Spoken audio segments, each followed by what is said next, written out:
sisuubira nti Mr. Tamale asobola okwagaliza omwana we okuba obubi nga yali agende wa Genosalo okutikula akasente yamutwala bagenda bonna okitegeera kitegeeza tasobola kumwagaliza kitegeeza aba amwagaliza kirungi n'okumugaana okukomentinga ku incident eyo yalina ensonga lwaki yamugaana okugyogerako because ye nga fowasiya kuba omuntu omukulu yaba fowasiya yalina kye yali alabye by that time ekiyinza okuvaamu okuleetera omwana omuki tuuseeko obuzibu okitegeera so kati mu mbeera ng'eyo taata we yali agezaako kumukugira biki ebiyinza okuvaamu n'okubanga bimutuukako but unfortunately omwana teyakiraba okitegeera but era kino kiddako kiri kye tugamba nti suula omuggo n'omwana okitegeera nti Muzeeyi Tamale tumuwa ekitiibwa ku bindi yaluddemu ebintu abikoze for a very long period of time. But yatuuka time nga he need to retire. But in his retirement yakirowoozaako nti he need success. Ng'omuntu yenna bw'okola ekintu weetaagana gwonoolekawo ani anaakusikira nga buli kye yakola iga otegeera nti yalekawo Jjengo nga Pastor Kanja kyali mu kukola nti mutabani we atandise okuminitiatinga era Pastor Senyonga kyali mu kukola atandise okuminitiatinga nti kati yatunula mu baana be bonna n'alaba nti maybe ono omuto gwe yali asigazza social media emwembracinze emwerokaninze nti bwe yatunuulira n'alaba nga Junior alinamu element ye ne character ye esobola okufiitinga obulungi ku social media n'asalawo n'amwembracinga n'amuinitiatinga kuba bw'otunulira Mwami Senior ye yaleeta omwana we mu mawulire era ye yamukaka kuba amawulire okubanga tumuwa obudde okumukolako stories zonna nga gabashiba mutano wange akwetaaga mutano wange agabogoyo kitegere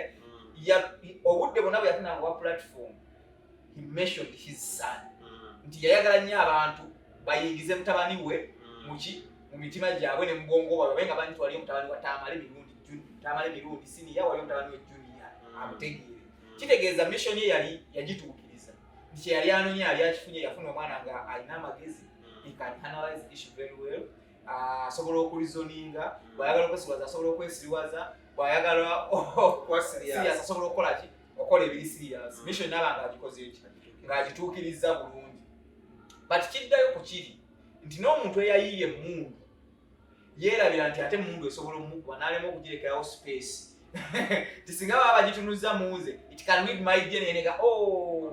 this is my creator I can't shoot ekitegeera naye naye bagitutunuzaamu egenda okujjukira nti ono yagicreatinga ng'emaze okukola ki ng'emaze okumusabula n'emukola ki nemudda bosmaidi naffe aba Alex and Brothers Furniture basanyu bawe Menga opposite n'Endejje mugende mbawagire bakola furniture bulungi ennyo ngono bwe tutuddemu wano so mugendeewo mubakubire ku simu zya wansi ziyita liza wano ku Celeb Jazz nga bulijjo lunaku lwa weekend edition era sirinze kandi n'omukulu amanyiddwa nga Marco Williams kansala atakyali ku musaala. I call myself Judge's favorite. Okuva eri mu kyalo gye sijjako era tukyali ku musaala bakansala bajja ku musaala nsonga bbiri temubeera mu Mr. Constituencies tetubeera mu council meetings abasinga baabomba bali mu America so kubuuze ku bantu tutandikira mbabuuzaako bonna abatwala ku Celeb Jazz amanya n'eddoboozi nze Makoria muzzukulu wa Mako munnamawulire Judge's favorite kati mubazzukulu bonna basalawo gwe n'ogamba kampambe olaba eddogo ligenda otandika okulondoola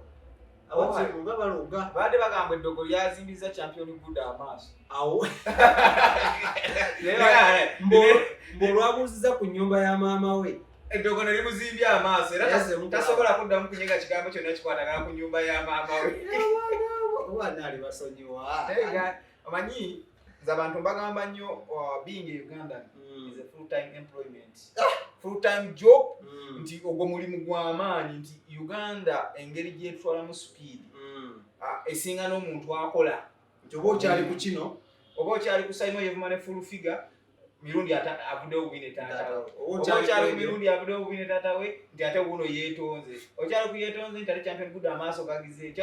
ate Bobi Wine wuno agenze mu Oscars nti ate tuvuddeyo ate Kenzo wuno ayogedde ku Bobi Wine okugenda mu Oscars ate sente si z'abayimbi za kusasula mmere nti ate bano babagobyewo ku Seriini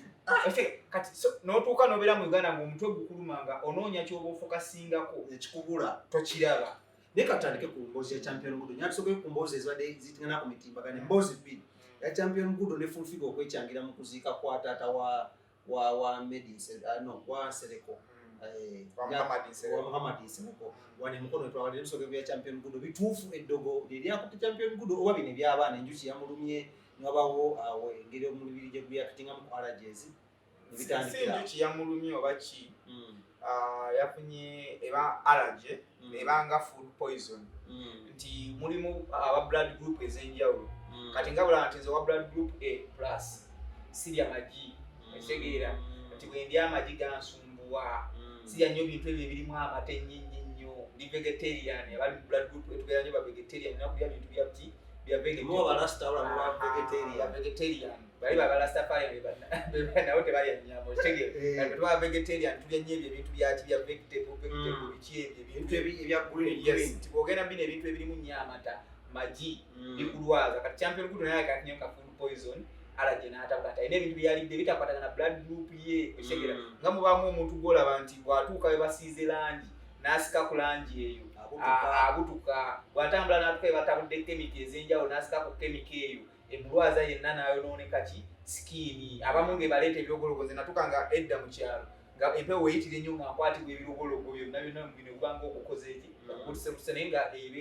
abeera allergy siddogo naye lwakuba just nti wano social media kyetwagala kyetugiwa tusobola okugandika tuteekewo narrative y'eddogo tuteekewo ekifaananyi kya champion good abantu batusondere ku kasente bakati twagala katunoonya musawo akolaki akola ya muganda affe yagenda e Tanzania eyo ku musawo omuganda ninga ne Uganda ametutuuse mulalu ze mad person ebyaddala kale tugenda mugendamu wawaddeyo wali omukuziika yewanse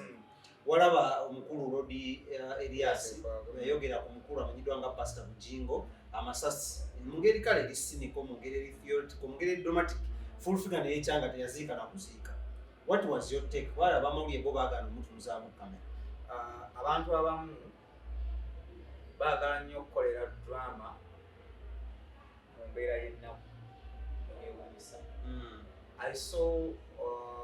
Lord Mayor's statement and I was there. Yagikola in a comical way.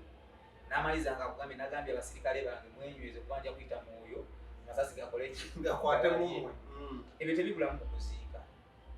Naye gwe buli oyagala nnyo okulaga buli oyagala nnyo to please your master, to show your master that you were a loyal servant, to show your master that waligwa wendigwa, it's very dangerous. In that process gwe oyagala okulagiramu nti your master waligwa wendigwa, mulimu abantu b'obuulumya ne boonyiiza. Mulimu ebintu, mulimu ze tuyita nti mulimu empisa ze tuyita empisa z'oku street. Nga those disciplines tezina kubanga zijja mu public. Ekitegeera nga ne bw'oba onyiize nnyo tosobola ziteeka. Ogendako ekyokulabirako. Ku kivulu ky'omuyimbi Catherine Kusaasira. Ekyali ku Serena. President Museveni yali atuddewo. Nonole Mayinja n'akuba oluyimba lwabizzeemu. It was a direct message to Museveni. Byonna bye yali ayogera byonna nga pinpointing Museveni. But Museveni's reaction was laughing. He was laughing. Ekitegeera teri yamanya nti oba kyamunyiizizza oba tekyamunyiizizza, teri yamanya na due course ye yali erina kuddako okujjako okulaba amayinja nga taatandise kubeera frustrated ng'embeera ekoze eti emutagukidde. Kati waliwo ebintu ebimu bye tugamba nti mu biseera ebimu nti Mulumbe yali badde akireka ne kiyita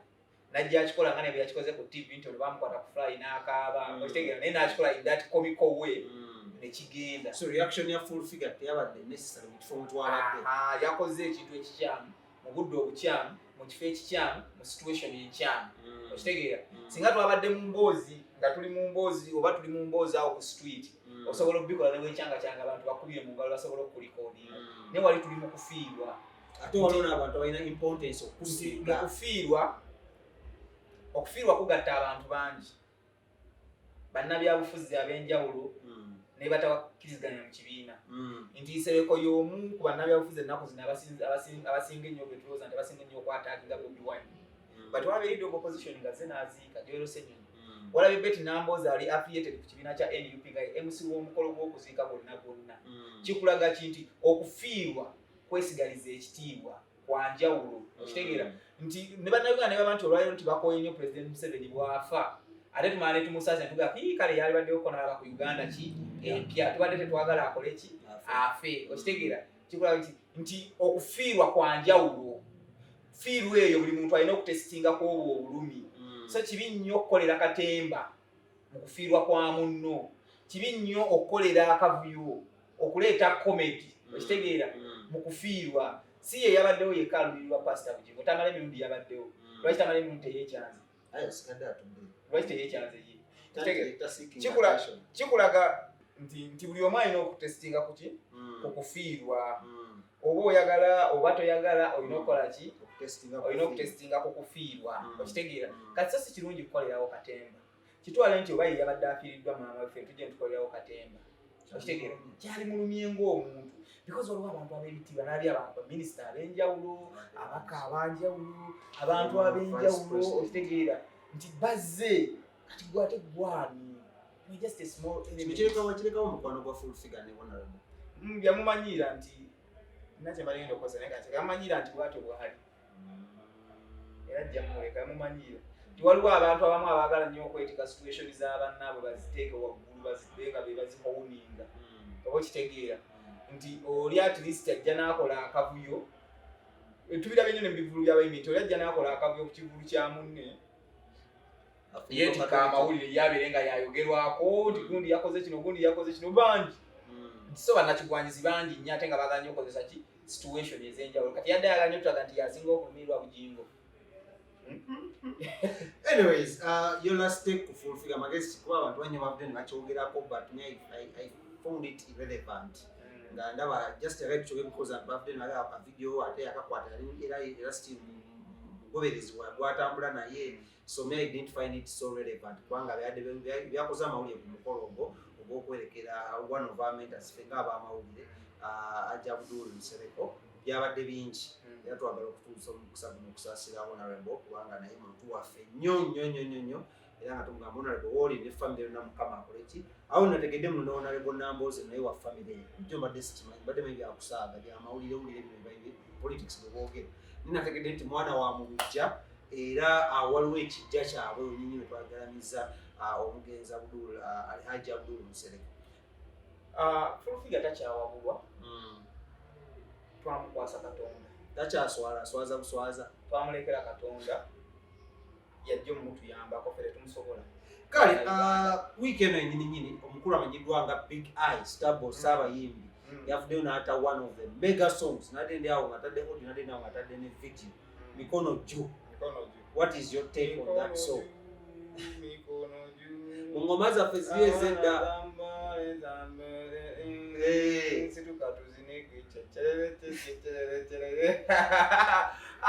by the way, I'm just so happy for that boy. Big Eye mulabyeko nga muyimbi wa maanyi ne mulabako nga is struggling and frustrated zizeemu mulabyeko nga ali mu kuimprovinga okitegeera so omuntu ow'ekikabu ekityo tosobola kutabeera musanyufu gyali one bwe yafuna amasannyalaze twamugamba nti amasannyalaze go gafunye bati amasannyalaze gagenda nabikolwa amasannyalaze tegaaka gokka amasannyalaze geetaaga balubu amasannyalaze geetaaga extension amasannyalaze geetaaga wiring netumugamba naye bwona alowooza nti olwokuba agafunye bagakuteereddeko ekikondo bakulumisizaako ku filifeezi ojja kwaka etuno ntuwaaka era n'asooka akolawo oluyimba lw'amasannyalaze ne lutagenda bulungi amasannyalaze ne gafuuka kando netulaki netulekawo but one I'm just happy for him nti yazzeemu n'ategeera principles za Big Eye yaani Big Eye yali yava ku principles z'obulamu bwe I'm talking about the music career nti buli muyimbi amanya ki kyayagala ne career ye eyimiriddewo lwaki era eyimiridde ku ki etambulira ku ki nga bolaba nti abantu bakugamba nti Eddie Kenzo yazuula akatiba ke era kati kizibu nnyo okumujja mu katiba ke nti n'amanya nti akatiba kange ki nti sina kufa nnyo ku lyrics kuba z'amaanyi, sijja kuyimba nnyo nga Bebe Cool, Maddox, baani ba Juliana baani, but let me focus on the beat, on the sound. Nti omuntu yenna anaakuba oluyimba lwa Kenzo ekigoma kijja mukakaasituke nti bwe pwa nga ebo birimu tebikunyumira tebikola ki ekidongo ekitula n'ozina tijja kutya balipira boda ozine nga bo balipira boda bwe tebikukola ki tebikwatako ekyo n'akitegeera n'abeera nga focus ye yonna bwe gyotunira music gwakola focus ye eyimiridde ki eyimiriddeawo nti Big Guy eyakola Sula Indicator najja akola eno gye tubeera tusaasaanya oba olumanyi kajja najja akola Physical Fit okitegeera kikulaga nti mu beats ze ye muntu wa bigoma tajawukana nnyo na Eddie Kenzo kati ate oluvannyuma najja neyeegeziwaza n'atandika okwagala okuyimba musaba bikome bizubiza obulumi bungi n'ayagala okuyimba n'abyokola ki n'abyonoona n'amasanyazi ogalaba ng'ayimba okitegeera era olaba nti azibani material at least erimuko ekigoma nojja nti yezze neekola kati yeezudde n'amanya akatiba kaakatuufu w'alina okudda okitegeera kati teyakomye ku kwezuula n'agoyinga extra mile okukola abayimbi abalala kye batasobola nti yali badde agenda n'agamba oluyimba olwo kandukolerewa beat kandukolerewa atin naye yasazeewo n'alinnya n'agenda eddala salama yalinnyawo kabaasi n'agenda eddala salama nze kubuulidde kitegeera n'agenda eddala salama n'atwala obudde bwe n'agenda mu studio ey'amaanyi gy'amanyi nti ekolezeeko ku zi mega hits za Diamond zonna ezisinga ez'Abaharmonize ez'Abazuki ez'abaana ekitegeera n'agiwa obudde n'akwata akasente ke k'alina ak'ekinaku nga Star Boss ne bamukolera production ate era Katonda n'amuwa amagezi n'akizuula nti bw'ogenda eddala salama producer w'eddala salama kijja kumubeerera nnyo ekizibu okumasteringa oluganda lwokka lujja mulumya omutwe n'afunamu akukelementi akagamba nti no let me add a bit of Kiswahili in my song nti bw'otunuulira on East Africa the big percentage of the people consume Swahili abaconsuming oluganda be batono okitegeera nti yakutte oluyimba n'aluzimba mu nnimi 3 n'agattamu ekiswahili n'alekamu oluganda n'ateekamu ne ka 1% k'oluzungu akakatono ye naga nti n'abamanyimu ku kazungu bajja kufunamu ka 1% kaki k'oluzungu kabanyumire nti essaawa zino oluyimba lwosobola olusanga nga people from Rwanda people from Congo baluzina balunyumirwa nti balinamu layini y'Oluswahili gye bamanyi nti bw'awuliriza layini y'Oluswahili emureflectinga ku ki omuyimbi kye yabadde ayimba the rest n'agoberera beat nti naffe wano abeekamba tumanyimu mikono jju as well as simanyi yunguka bye yabadde agamba oba yadde agasituka yunguka kitegeera nti kati nze neeba simanyi yunguka naye jawulira mu mikono ki mikono jju tegeera aliyayozeza mukwakufinga mikono waggulu n'akyusa beat naye kataitojibako kofinga tewalula mikono waggulu okufinga aliruda abantu gyali entebe eyo yadda mu bwa charity akola charity ku bakazi abanaku bakadde yadda nnyo mu bintu bye bya charity ebyo byakuyamba Range Rover yagifuula ambulance agala kuzaala batomedde amutambuliza so effect ya bebe ya Big Eye eriruda basaba yimbi stable sikola tugamba kuno mwana ekivu kati Big Eye yetaaga ennyimba endala 3 nga zisawuninga nga mikono jju wagitaata 3 nga zisawuninga nga mikono jju ajja kuba ate akikubye nnyo bw'ateekawo ezo 3 nga zonna ziri danceable olaba Kenzo ennyimba zaali nnyo ezaamuze Kampala wano yali yava e Kampala naye yajja n'atukuba Seniekozo n'atukuba Ensite Neemazaamu n'atukuba Kongs Mama yatukubawo ennyimba nga nnya bweziti nga zonna blood Magida naye jukaba producer yakozesa labda awana ate Big Eye yakozesa awana ye baali baawano naye nti kati Big Eye yayagadde akoleko ekyenjawulo kyekyo kugambye nti era walisanze wano abamastering Oluswahili nti batono lubasumbu era David Tutawo Oluswahili lubasumbu ati balutegedde batyanga mastering adda ayina gende wayo naiza akoleki amukolera Oluswahili okitegeera so lwango olwanisebo olwa David Tutawo lubasumbu okumastering Canada inogelewa ionize. Ayina olukoma.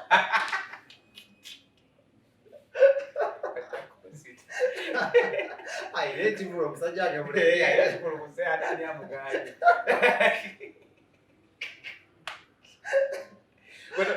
Toja anti kamilioni enyimba hizo nezisoka yazinonawa. Tanzania bus corridor, Tanzania Kenya. Twebo yankolera Kampala. Swahili olukambo olwa bigyai luyayivye. Sawa yimbi. Ati ekije mbadde ngati kati Katonda yamwadde omukisa nti ne oluyimba lonyi lwamulaze kusente ziyatadde mute zamusaze. Ti munnaku nnyo abadde ayingire emitwalo 3. Ekitegeera emitwalo 3 ali mu 300k. Munnaku meka? Kitegeeza kiba kikulaze nti product, a good product consumed with big numbers of customers. Ekitegeera nti naye a poor product osobola giteekayo nga masanyalaze nga emazeyo emyezi gijjo naye nga tenaweza myetwalo 2. Ekitegeera ekikulaga nti olina okuimproving nti abayimbi tubasaba nnyo eseesinga baimproving naye kyesimanyi nti oba yasobodde okugoyinga extra mile okusoosingako ku bapromota b'e Tanzania basobola okubanga kikulu nnyo nti Diamond bwe yali atandika okuyimba yajja e Kampala wano n'asoosinga omusajja bamuyita Tomili nga buli waata oluyimba alina okuwa Tomili amutambulize n'atakoma ku kyakusoosinga Tomili n'asoosinga Zali. Ekitegeera n'amanya kati marketing koze eki Zali abawagizi ba Zali bafani abasinga bonna bava Kampala banna Uganda bamufollowing abangi kitegeeza singa n'amukwata n'ampostingira ku kintu kyange kijja kuba Uganda nja kuba mazo gikolaki ojukwatako era wali bwewo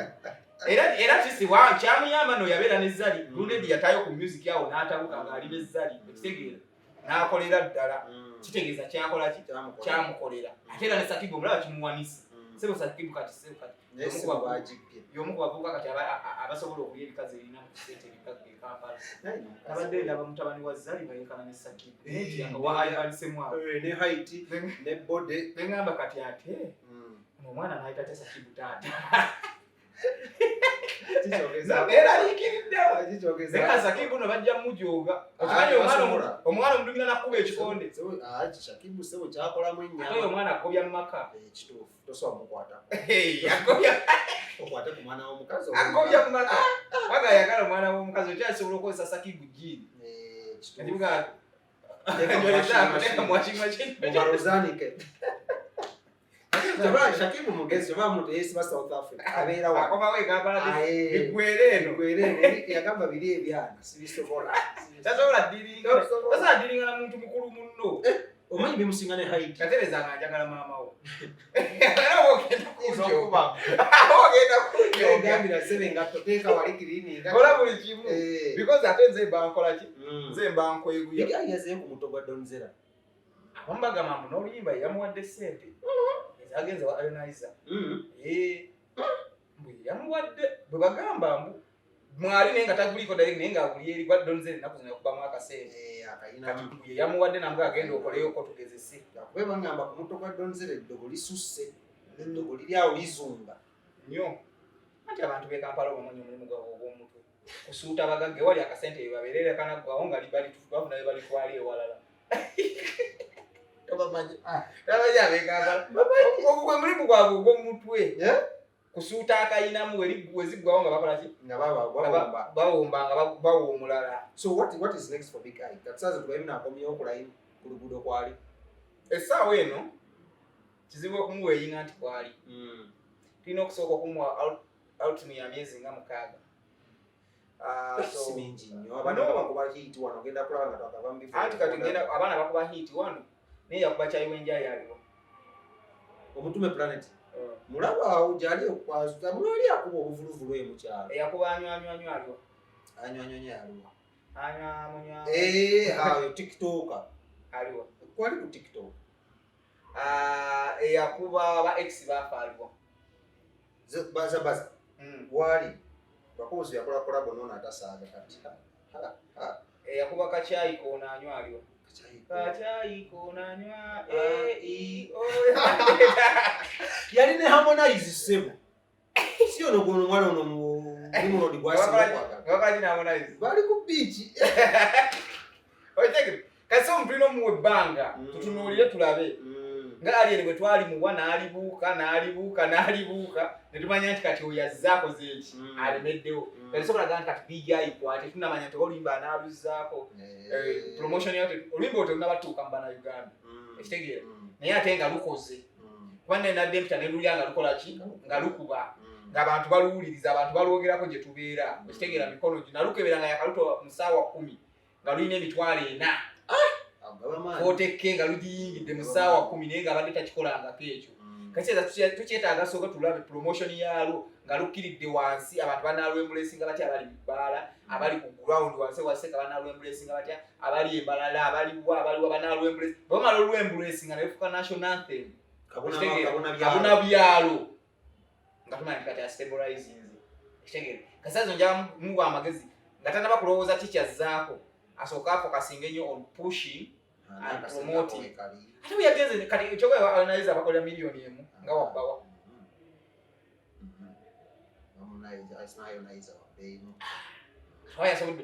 bw'oba osobola okukwata miliyoni 10 kuba kati oluyimba lulinza okwata miliyoni nga 10 badansa babadde bangi video audio okitegeera bw'oba osobola okukwata miliyoni 10 n'okola ekyo ekintu kati lwaki product gy'otaddemu miliyoni 10 ekulemu okukwata miliyoni 8 ogiteekemu ogipushing because abayimbi nina kye ngamba abayimbi don't focus much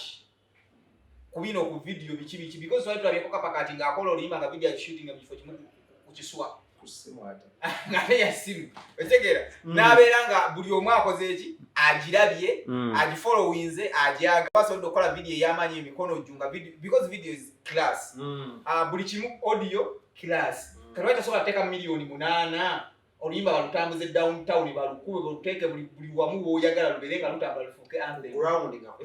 lutambule because obadde omaze ebbanga nga tolinaawo oluyimba lw'amaanyi but husband material badde batetenkana na mikono ju because mikono ju is a danceable song mu bbala tusobola okubeera ne tugizina buli wamu tusobola okubeerawo abakola duyiro basobola okugibeerako buli kimu okitegeera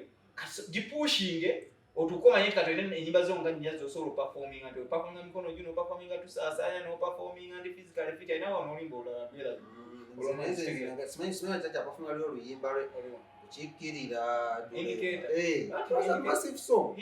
indicator si yeno gye tubeera indicator ya muserene eyo nga ogenze mu African eyo si ya bbaala si byebivulu bye byabeerako ebivulu bye byakibanga bolaba gravity anti gravity ojja musanga nti ayingira mu kifo nakuba wiina nakuba embuzi zakutudde nakuba sirabanga nyama eri mugumba nakuba tusimbudde nakuba okwepiica okitegeera nakuba mane na ayina ennyimba awo nyingi anti because mbeera nnyo mubivulu bye ndaba nnyo playlist egyakola ki gyatambuliramu okitegeera nti agenda okutuuka ewalala takyasobola kudda muziri malangajja ezo tuzirinda ku bivulu okitegeera nti alina ennyimba eziri danse kyobula bagamba nti bwatuuka mu kifo n'akutta lwaki asobola okutta nti alina ennyimba nga 10 nga zonna ziri danceable nga zonna ziri danceable ng'ogenda okitegeera kati ne Kenzo kyakola asooka najja nakuba super power n'owunga okitegeera n'amala n'akuyingira we pwa zikube we pwa n'owunga kaluyagase kwalipira boda n'ayingira semyekozo Kenzo kati kimutwalira n'obudde okuyimba akaserengeto kyomisinga kimutwalira n'obudde because azinawe ziri danceable ez'amaanyi nga olaba tulululu eno zivuga okitegeera tululu okitegeera ne mugendera awo kati ziri za kaserengeto ziyanimba tezikyalina mu playlist yalabanga ne zalina okuyimba okitegeera ayina luno enensi teneema zaamu tundu onaamugamba tiziri ez'okuyimba zaaliwo obudde bwazo ne zivawo kati abantu baagala ki danceable bawuwe bazine bagende bw'anaakola concert ng'addayo mu ezo ziyanimba akaserengeto zogenda kunzisa akabasudde kamukolera. Anyways, moving on, amanyi tulina ebintu bingi nnyo oluusi mujja tusomya twogera ku mawulire twagala twanalizinga story mpaka gye tuyamu tugiyingidde munda. Story endala ebaddewo ey'amaanyi this week ebadde ya Tamale Mirundi family eyo Junior yakaayo mukwano gwo so mbeera eri mu lodge mukama waawe nabasanga awo tusanga ku gundi wana ku Joyster tewaliwo lodge nga tugaanze simanyi naye twagenza okwatata kwetonda nende bigana mpaka till now. So unaku lwaleero bavudde ne baharmonizinga Junior avayo n'akola olutalo n'agula olutalo ku taata we n'avayo n'agamba wansimbi basooka ne beesonyiwa taata naye atagenda musonyiwa but today omugagga omuto Kiggundu Amisi Kiggundu avuddeyo n'akola ki n'abagatta akubadde maama we Junior ne taata we Junior n'afukamira ne Yetondela Ttata we finally eggulo yakoze ka video ku TikTok n'agamba according to video akakola luli due to public demand kadingane ne taata we Junior abadde alina okwetonda kiyamba ye tekiyamba taata we nti Junior abadde amaze okweteeka mu target nga target gye yeetaddemu essaawa yonna ekizibu kyonna kiyinza omumutuukako ate taata we n'alugenderamu nga victim nti bw'omala okwewaayo bw'otyo nga tokyalina mugongo fall back otuuka ekiseera nti ne bw'ofuna obuzibu ojja kunoonya w'ogenda okuddukira. Incident bwe yaliwo abamu badde bagiyita stand nga balowooza babadde mu kabadi bayisaawo byabwe but it wasn't stand naawe okimanyi kyaliwo ti incident bw'emala okubeerawo muzeeyi Tamale kye yali agaana Junior okukola yali amugamba don't comment on Pastor Ujingo's incident before the police gives out the what? The report. Ku kye kyabaddewo because wano mu Uganda tukimanyi nti akabenje bwe kagwawo omuntu atabadde ku crime scene nga akabenje kagwawo akanyumya nnyo n'okusinga abadde involved in accident so n'okanyumya n'okusinga ayabadde avuga anti yabadde involved akabaddemu akanyumya n'akulaga nti emmotoka ezze neeweta n'omubuuza ye badde eva nti oba ebadde eva eno okitegeera naye nga agikunnyonnyodde nga bwekoze eki nga bwezze nti muzeeyi Tamale Mirundi senior abaddewo ko mu ggwanga Uganda for 67 years Junior ali just 25 24 kitegeeza omuntu ow'emyaka 67 ebintu by'abaalabye abaalirabye ate abaalitegeera muzeeyi senior akoleddeko mu gavumenti ya Buganda ne mu gavumenti ya wakati amanyi politics yenna asobola okuzannyibwa nga waliwo ekyetaagibwa okuyisibwawo nabutya bw'alina okuggwa kati ebiseera ebisinga abantu bagamba nnyo nti bw'olaba nga incident ng'eyo ng'etuuseewo omuntu omukulu n'akugamba oddangako ebbali n'osooka n'owuliriza bw'oti n'osooka ogitunira n'oga omuntu ono aŋŋamba ki lwaki aŋŋambye bw'ati okitegeera because sisuubira ebbanga sisuubira nti waliwo omuzadde asobola okwagaliza omwana w'ekibi wamukola kinene nnyo sisuubira nti Mr. Tamale asobola okwagaliza omwana we okuba obubi nga nawe yali agenda ewa Jenosalo okutikula akasente yamutwala bagenda bonna okitegeera kitegeeza tasobola mwagaliza kitegeeza aba amwagaliza kirungi n'okumugaana okukomentinga ku incident eyo yalina ensonga lwaki yamugaana okugyogerako because ye nga fowasiya kuba omuntu omukulu yaba fowasiya yalina kye yali alabye by that time ekiyinza okuvaamu okuleetera omwana omuki obuzibu ngenda bawo ekyokulabirako last year incident bwemala okutuukawo y'okuba minisita amasasi engola singa ichuli yalinawo omuntu omukulu nga Tamale Mirundi senior n'amusanga ng'agenda okukola video n'amugamba don't comment on that incident first give it time n'akiwuliriza fenna tugamba nti oba ebyaliwo byabadde tebibaawo okitegeera but ebyaliwo tugamba byaliwo n'essaawa zino nga tetumanyi ani yamutta tukyali mu speculations nga ne police report yagifulumya n'agamba ne mundu yamutta yali imported wano mu Uganda si yawano byonna tubyataakinga ku video gye yakolanga asidelininga n'omutemu eyali asse minisita mu incident ey'ennaku ne bwe tuba twawukana nnyo mu byobufuzi okitegeera ne tuba twawukana mu bintu bingi kyokola abagamba ewali omugenge tofunyizaawo ngalo oba ku lumbe tebasekerawo okitegeera nti ne bwe tuba twawukana nnyo nga nebanga Pastor Bugingo tomwagala mu incident nga bamukubye amasasi olina osooka okiwa time okuvaayo okukomentinga okitegeera okuvaayo okusidelininga n'omutemu okwagala okupininga Bugingo okulaga nti yalina omusango You have to first give it time and you do research, no narrating, and no ki ekibaddewo n'okyekenneenya nnyo nga tonnaba kwagala kukola ki kukyogerako. Because omuntu afiiriddwa omuntu we tasobola kubeera musanyufu ng'akulaba gwe byoyogera obalaata. Omuntu eyali afudde yali w'amagye wa SFC. Enfa gy'afudde ng'erimu essasi mundu. Olowooza otya nti oba yali afudde mu famire balinayo omusirikale omu? Omanyi otya oba Baganda bonna abasirikale? Omanyi otya oba Pastor Bujinga alina abasirikale bangi mikwano gye abamwagala bagenda okulaba nga oli mu kukwalaatira mu nsonga nga yabadde agenze abayinza okutuusaako obuzibu? Oba omanyi otya oba omuntu eyali afudde alina mikwano gye nga SFC bonna bagenda okulaba ng'ofunye obuzibu ng'afunye obuzibu afudde ng'oli mu kubalaata bajje bakole ki? Bakutuuseeko obuzibu. Okitegeera? So kati mu mbeera ng'eyo taata we yali agezaako okumukugira biki ebiyinza okuvaamu n'okuba nga bimutuukako. But unfortunately omwana teyakiraba. Okitegeera? But era kino kiddako kiri kye tugamba nti suula omuggo n'omwana. Okitegeera? Nti Muzeeyi Tamale tumuwa ekitiibwa mu bindi yaluddemu ebintu abikoze for a very long period of time. But yatuuka time nga he need to retire. But in his retirement yakirowoozaako nti he need a success. Ng'omuntu yenna bw'okola ekintu weetaagana gwonoolekawo ani anaakusikira nga buli kye yakola yiga. Otegeera nti yalekawo Jjengo nga Pastor Kanja kyali mu kukola nti mutabani we atandise okuminitiatinga mu ng'era Pastor Senyonga kyali mu naye kukola mutabani we atandise okuminitiatinga mu okufuna ekifaananyi kye nti kati yatunula mu baana be bonna n'alaba nti maybe ono omuto gwe yali asigazza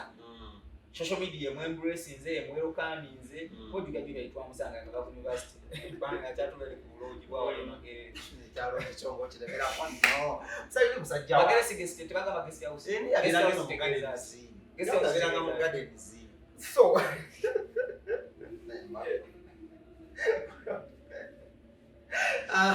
kati mbadde kugamba nti bwe yatunuulira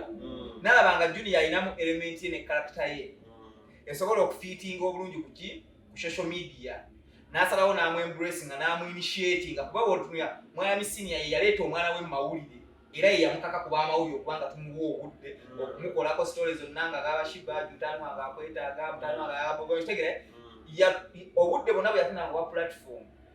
he mentioned his son nti yayagala nnyo abantu bayingize mutabani we mu mitima gyabwe ne mugongo bwabwe nga banyi twali mutabani wa Tamale Mirundi senior wali mutabani we junior amutegeere kitegeeza mission ye yali yagituukiriza nti yali anonya yali akifunye yafuna omwana nga alina amagezi he can analyze the issue very well asobola okulizoninga bw'ayagala okwesiriwaza asobola okwesiriwaza bw'ayagala serious asobola okukola ki okola ebiri serious mission n'aba ng'agikoze eki ng'agituukiriza bulungi but kiddayo ku kiri nti n'omuntu eyayiye emmundu yeerabira nti ate emmundu esobola omukuba n'alema okugirekerawo space tisinga baba bagitunuza muze it can read my DNA and go this is my creator I can't shoot ekitegeera naye naye bagitunuzamu egenda okujjukira nti ono yagicreatinga ng'emaze okukola ki ng'emaze okumusabula n'emukola ki n'emuddako simaidi tugende mu maaso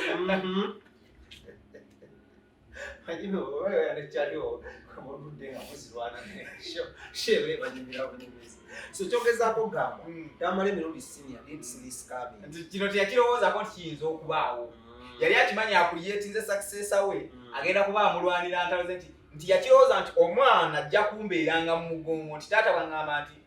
tukubolo baba atukuba taata bangamba tukole kino baba atukiba taata ngamba tukole kino ngatukola ki nga tukikola teyakirowoozaako nti emundu esobola omukyukira n'ekola n'emutunulamu ate era batugamba what you sow is what you harvest okitegeera you can't sow bean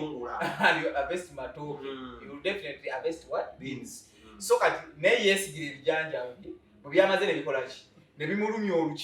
olubuto and now atesitinzeeko ku buwoomi bwa social media ng'owa muneggaali because ye abadde akimanyi nti oweggaali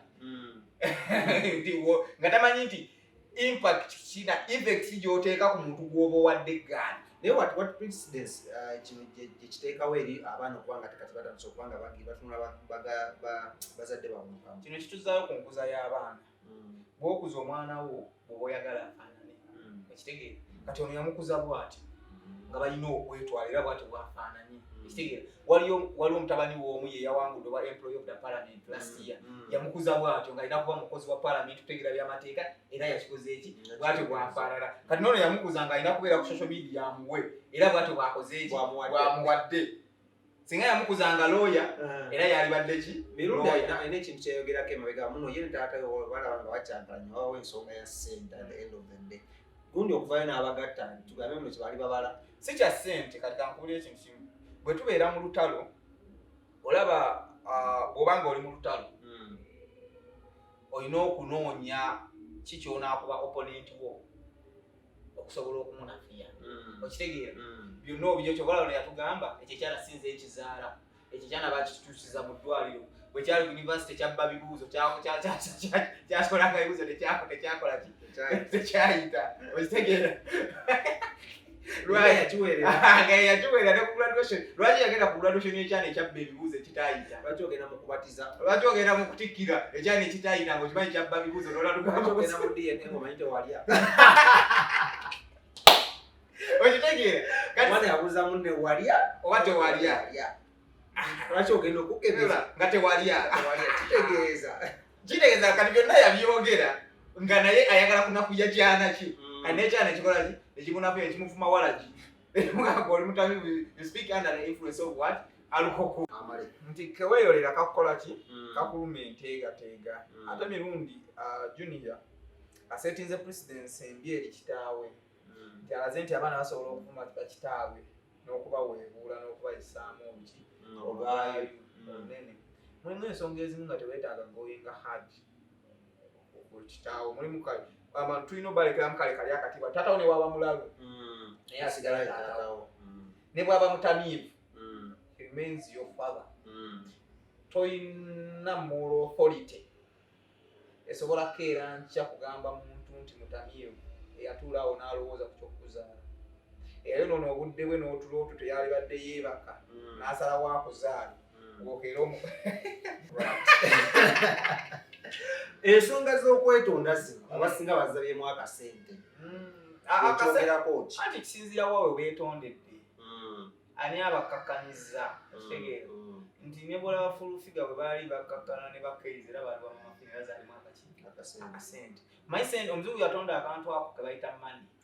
kalina engeri gye katuusaamu obwongo naye obadde okumwamu olutalo asooka enzikankane mukasa bakoze eki bambaddeyo kasente naye nga obumu bwabadde bwetaagisa because junior yabadde alimu omanyi kye bayita kitengejja geno mazzi neno mazzi nga saa yonna agenda kubbira. Omanyi abantu abatulinako obuzibu n'abantu abatwana bakozesa nnyo situation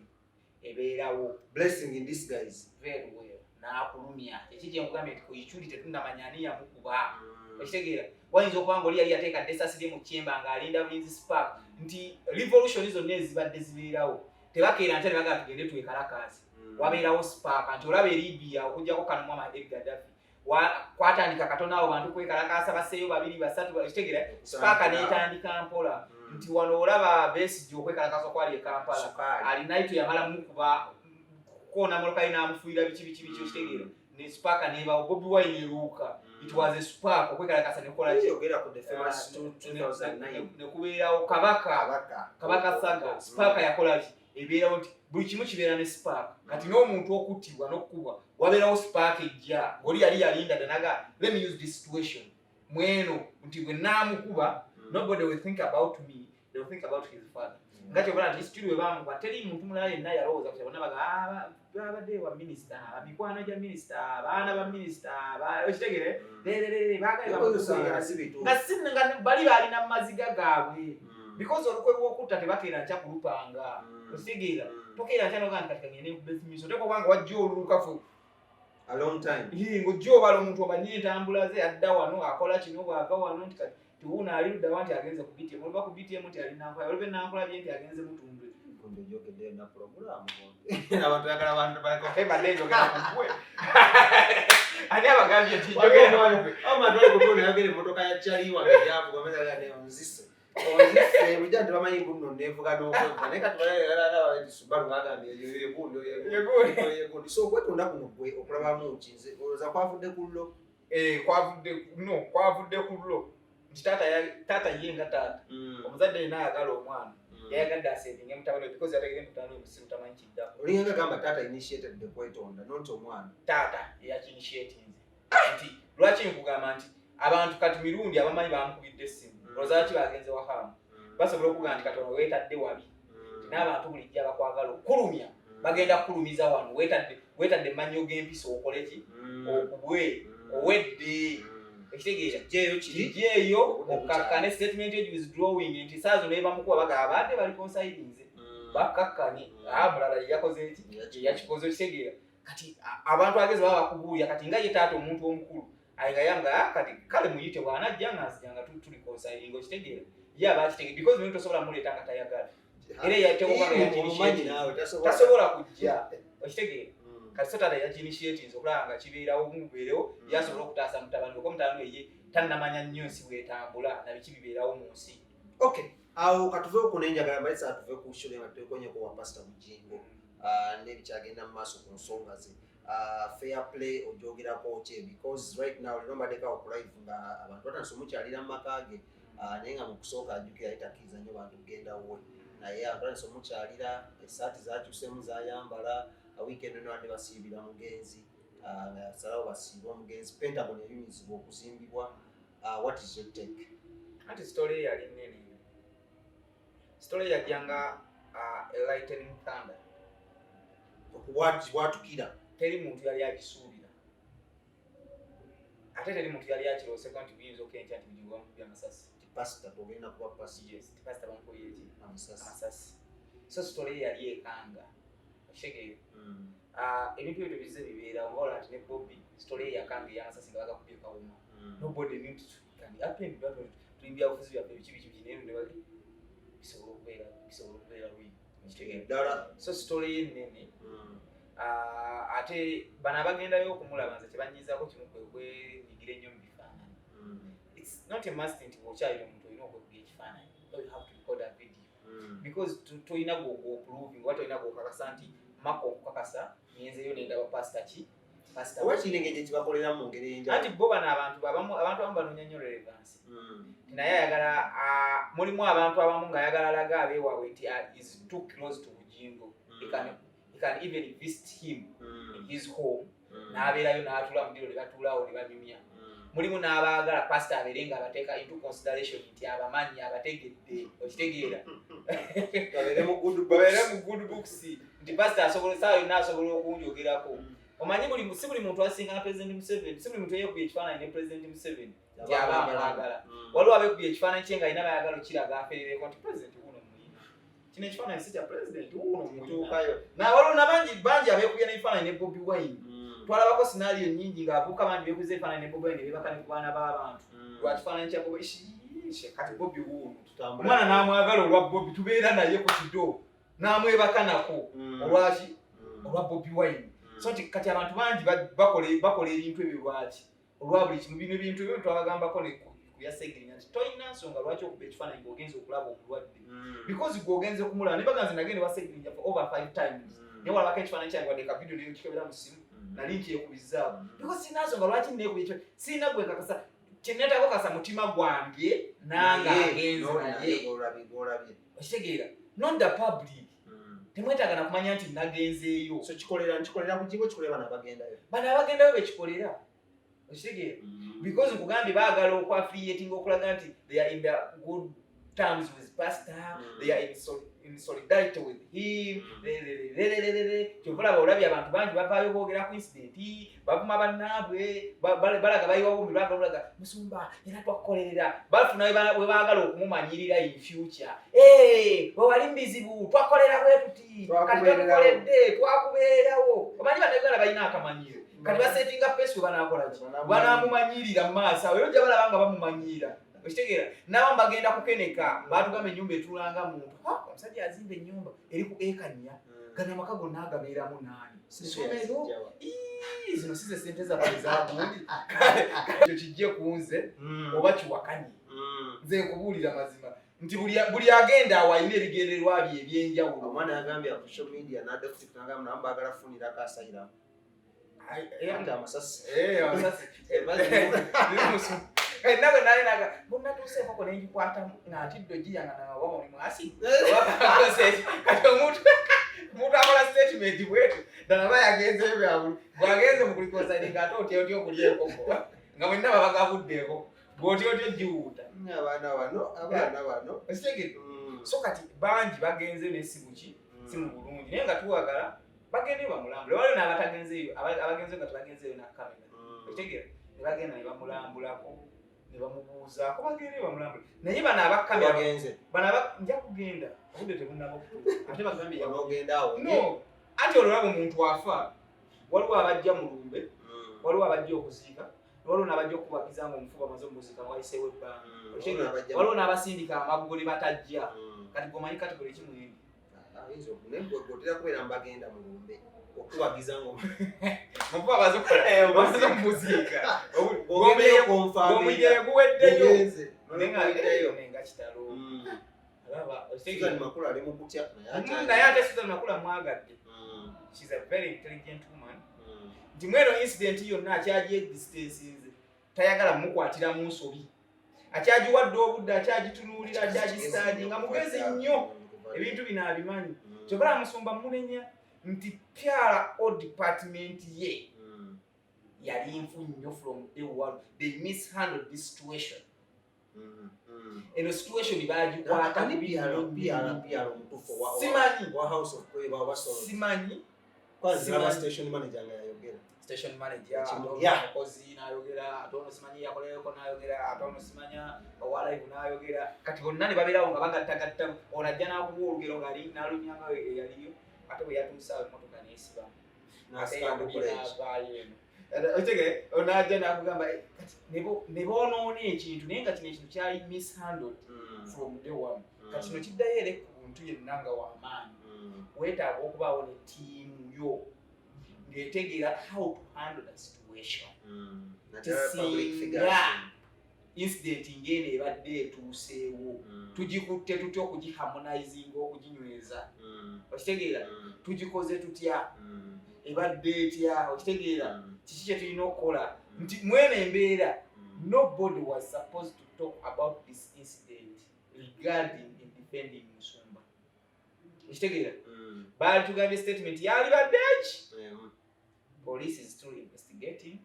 CCTV footage will be available to you at the right time. Musumba bw'anaamala okuhiringa ajja kujja abanyummule what will happen. So Musumba okwangu okufayo kwogera yali akola anti baamukozesa ensobi agenda olaba kiri waasi naye najja n'ayogera okitegeera nga bamaze okyonoona bano abaakola ki abaasooka aboonoonye. Ekyokusatu nti bano aboogezi baabaaliwo bayagala to work on the same pace with social media people or in-laws ate nga fetuvuga speed kati ate bwe baagala batambulire ku speed y'emu eyaffe nti ojja kugenda kubikula TikTok ngakuluka mu video 30 gonna buli against Musumba wate nawe oyagala okubackfiringa okitegeera naye nga omuntu omugezi wozza esirika nekkakkana bweti tedda ngenda kuwaayo ku kampuni gye nali nkolera waliwo incident eyatuukawo eya 2021 nga tokava mu election eya NDP byakalulu babbira wana akalulu bakola ki bagamba ekintu eki we don't want to see anyone from here speaking about this incident. Do your job. Kola ekyakuleeta kola ky'olina okukola ebitakukwatako byesonyiwa era bwekyalabi ne boogera incident ne facing out nekola negenda singa neno incident yo batu bagikwata naye gwe buli oyagala nti Mako bw'anajja n'agyogerako you reply Mako my friend okola ddala ekintu ekikyamu because mu byogenda okureplyinga mu ngenda era okola ki okupiikinga nkwongere ate era ojja oyagala okunkakasa na King Smith naye ayogere naye oyagala omukakasa ate naye mu byokakasa oli ate era tujje tukole tupiikingemu waliwo mu message obuyingana mu box bw'abantu kasoba nga wadde ekyali wa house of prayer nga balina enamba obesitadde buyingana nga bagamba wayi ng'otukuba waliwo omukwaya nazeka message neŋŋamba wawe enamba nze zimusikiza bakama abaliko bakama abantu benkolagana mu business waba sitasi zange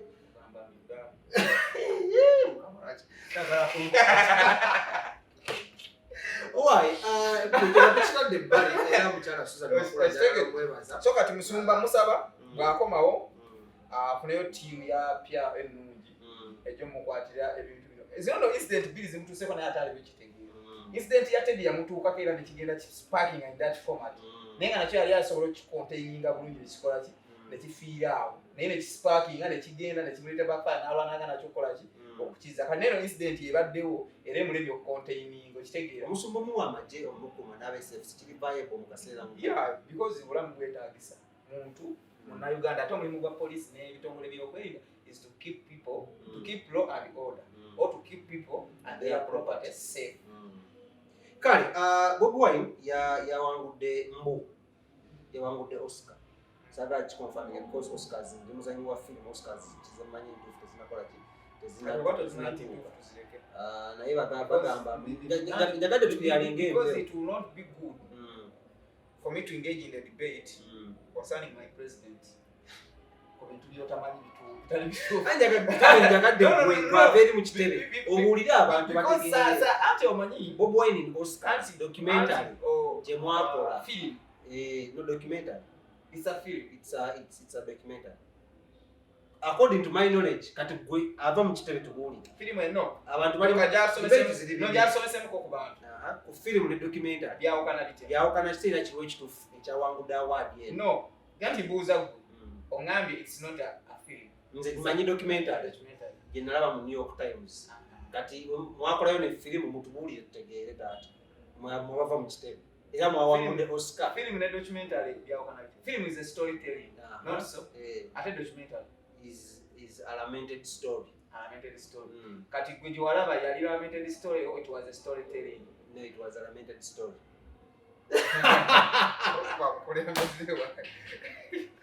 Chogamba yajiwa title. Chogamba abadde yatamanyi. Kubanga katukumbege ebintu bino bibiri. Waliwo documentary ya TB Joshua and the disciples. Fenanda twatujja ku BBC. Era twandene nga tugezaako journalizinga. Tuganda ffe tukoleye mu kubasumba baawa ngamba tonzisa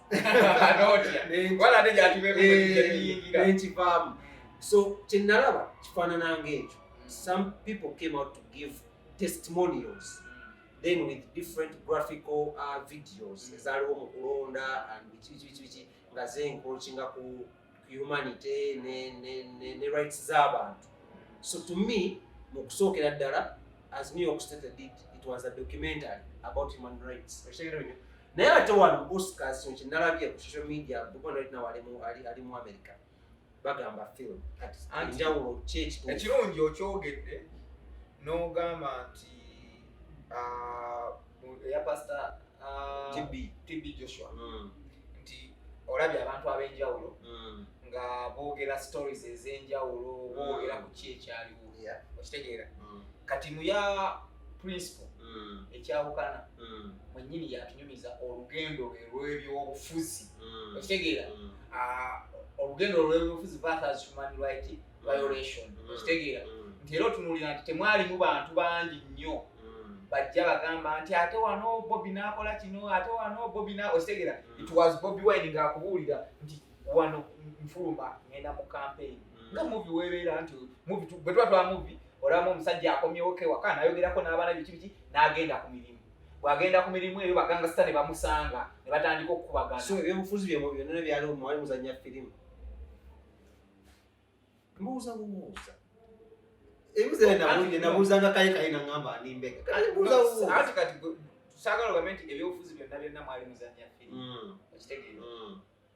just politics eringa mu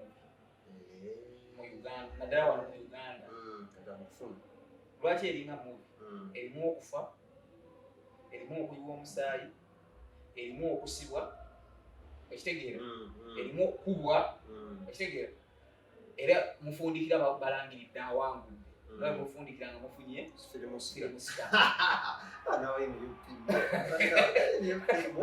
okitegeera kati so kyongaye nti politics wano mu Uganda tayawukanira ddala na firimu okitegeera ti lwe lunaku olukeera ne bakugamba nti eruuka beekalakaasizza Bobi bamukutte ne bakuba abantu abawera 30 e Kampala Uganda amasasi ne bafa ne bakwata abantu abawera 50 ne bakola ki ne babasiba n'okusukkawo okitegeera ebyo byonna mu firimu tubiraba nti tulabye omugagga bamuwambidde omwana ne bajja ku kyalo ne bakuba bannakyalo bonna n'abasigadde ne babatikka ne bakolaki ne babatwala kati so tekyawukana nnyo okubeera nti ebyobufuzi bya Uganda eringa firimu eringa script nti otugizzeemu okuva 1986 paka 2024 we tuli nga tumanyi firimu stanti nga bw'otandika n'ogamba nti nalabye Lembo 1 nti ne bajja ne bamukuba ne bamuwangula nti namusanze alwana ne Claudio nezamu ne musanga nga alwana ne Vindizo nezamu ne musanga kyetulimu kyengani nti byobufuzi bye kandi leero President Museveni abadde alwanaga ne Besigye Wiru Claudio n'amuwangula otegeera naddamu n'alwanaga nani ne Paulo Kawanga Semwogerere n'amuwangula najja n'akola Lutwa Tito Lutwa n'amuwangula which is film ngate olaba naye mu kujja mu bukulembeze yajja na film because yajja na sasi kati oyinza otya okungamba nti ebifuzi bya Uganda is not a movie, it's a movie even it's a horror kuba erimu okufa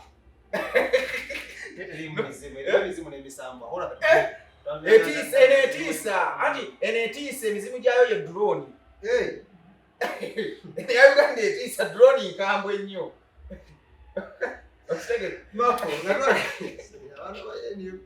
Lembo awadi no agikwasisa nga ya Kenzo BET yabadde ku main stage yabadde ati obuzibu buli bumu mu mutamanyi mujja kulawo okutegeera principle n'okumumanya abantu abasinga ate gye mukomye okubeera negative energy towards him atwaye okubategeera nze ndi munnamawulire because before nga tonna justifying wali ngambye ekifaananyi kikino nga bagimuweera emmanju before you came to your conclusion nti bagimuweeredde emmanju so compare ekifaananyi kiriyo bagimuweeredde emmanju nga tonna sawa okungamba anti because lwaki nga nti nkolera abantu kijja kunswaza nnyo to my experience okugamba nti bagimuweeredde emmanju ekyabakere bafumye ekifaananyi nga bagimukwasa njagala mbe story bbiri esinza okukoleramu eno wiiki then tusibule n'abantu kubanga abantu banyumirwa nnyo ate naye sooka ozikiriza enjozi eyo ze principle omukulembeze wange the generation leader omukulembeze w'ekyasa abantu tamanyi bakitugamba the generation leader generation leader kitegeeza omukulembeze gwo appearinga 90 bobi waba awezeza 40 I'm going to make 30 kitegeeza weyanda same age bracket twetwala kitegeera so kati abeera mukulembeze wange nga bulaba abamuzeyi bange balina tugeze ti habulu ati mukulembeze waki mukulembeze waabwe kijja kumbeera nnyo kyansonyi okugamba nti omuntu ali mu 50 ate is my generation leader. It's not even is past my generation because owa 50 abatakyali muvubuka abeera muki